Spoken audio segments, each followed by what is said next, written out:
கோடி ரூபாய்க்கு 10,000 கோடி ரூபாய்க்கு நீர் மேலாண்மை செய்வோம் என்று சொன்னார்கள். 10 பைசா கூட இதுவரைக்கும் செய்யவில்லை. 10 பைசா கூட இதுவரைக்கும் செய்யவில்லை. கல்லணையில் தூர் வாருவோம் என்று சொன்னார்கள். விவசாயிகளின் மாநில நலனில் அக்கறை இருந்தால், விவசாயிகளின் நலன் அக்கறை இருந்தால் கல்லணை பகுதியை கால்வாய்களை தூர்வார வேண்டுமா வேண்டாமா? அதற்கெல்லாம் இப்பொழுது மத்திய அரசு நிதி ஒதுக்க போகிறது. கிட்டத்தட்ட 2,000 கோடி ரூபாய்க்கு மேலாக மத்திய அரசு கல்லணையினுடைய கால்வாய்களை தூர்வார போகிறது. மத்திய அரசுடைய திட்டம். எல்லா மத்திய அரசுடைய திட்டங்களையும் தமிழக அரசு ஸ்டிக்கர் போடுறாங்க. நீங்கள் ரேஷன் கடையில் எல்லா கடைகளிலும் இன்னைக்கு ரேஷன் கடையில் உங்களுக்கு எல்லா பொருட்களும் கொடுக்கப்படுகிறது, இலவசமாக கொடுக்கப்படுகிறது. தெரியுமா இல்லையா?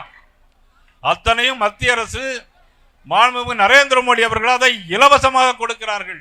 ஆனால் மாநில அரசு தாங்கள் கொடுப்பது போல் இன்னைக்கு அக்கறை காட்டிக் கொண்டிருக்கிறார்கள். இன்னைக்கு காவிரியிலே தண்ணீர் வருகிறது. ஆனால் விவசாயிகளின் அக்கறை உள்ளவர்கள் என்ன செய்ய வேண்டும்? அங்கே அடுத்த மாநிலத்தில் மேகதாதுவில் அணை கட்டுகிறார்கள். தடுத்து நிறுத்தினார்களா? இல்லை. காரணம், அங்கே கூட்டணி அரசு அங்கே இருக்கிறது. எங்க கேரளாவிலேயும் கூட்டணி அரசு. முல்லை பெரியார் பிரச்சனை இருக்கிறது. ஆனால் கர்நாடகத்திலும் இன்றைக்கு மேகதாதுலே குறுக்கே அணை கட்டி கொண்டிருக்கிறார்கள், பார்த்து கொண்டிருக்கிறார்கள் நமது தமிழ்நாட்டுடைய முதலமைச்சர் அவர்கள். காரணம், நான் கேட்டேன், நான் டெல்டா முதலமைச்சர், நான் டெல்டாக்காரன், தமிழகத்தின் முதலமைச்சர். எவ்வளவு வஞ்சனை!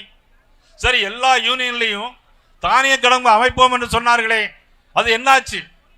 எந்த இடத்திலாவது ஒரு இடத்திலாவது தானிய கிடங்கு அமைத்திருக்கிறார்களா? இங்க கும்பகோணத்தில் அமைத்திருக்கிறார்களா? ஏதாவது ஒரு இடத்தில்? எங்குமே கிடையாது.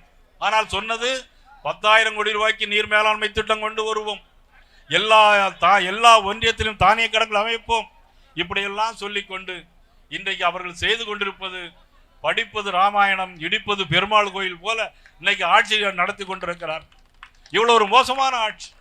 இந்த தேசிய ஜனநாயக கூட்டணியை உருவாக்கி காட்டியவர், வர வேண்டும் என்று விளங்கியவர், அதற்கு நல்லெண்ணமாக விழுந்தவர் தமிழ் மாநில காங்கிரஸ் மாநில தலைவர் ஐயா ஜி.கே. வாசன் அவர்கள். ஐயா ஜி.கே. வாசன் அவர்கள் இந்த கூட்டணி உருவாக வேண்டும், வெற்றி பெற வேண்டும் என்பதற்காக அல்லும் பல்லும் பாடுபட்டவர். அவருடைய தந்தையார் இந்த பகுதியை சேர்ந்தவராக இருந்தாலும் அகில இந்திய அளவில் பிரைம் மினிஸ்டராக வர வேண்டியவர். தடுத்து நிறுத்தியது யார்?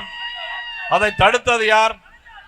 ஒரு தமிழன் தஞ்சை மாவட்டத்தை சேர்ந்தவர், நமது ஒரு சுதந்திர போராட்டத்தில் போராடி ஐயா ஜி.கே. மூப்பனார் அவர்களை இந்த இந்திய நாட்டின் பிரதம அமைச்சராக வர முடியாமல் தடுத்தது யார்? திமுக.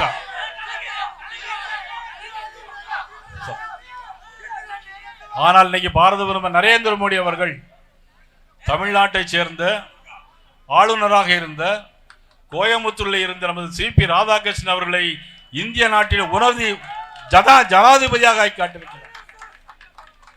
நேற்றைய தினம் பசும்பொன்னில் நடந்த தேவர் குருபூஜா விழாவில் அரசாங்கத்தின் சார்பாக உதவி ஜனாதிபதியாக இருந்த சி.பி.ஆர். அவர்கள் இன்னைக்கு நேற்று வந்து மரியாதை செலுத்திவிட்டு போயிருக்கிறார் என்று சொன்னால், இந்த சுதந்திர போராட்ட தியாகிகளையும் இந்த மண்ணையும் நேசிக்கின்ற கட்சி பாரதிய ஜனதா கட்சி. அதை நேசிக்கின்ற தலைவர் பாரத நரேந்திர மோடி அவர்கள். யாராலும் மறுக்க முடியுமா?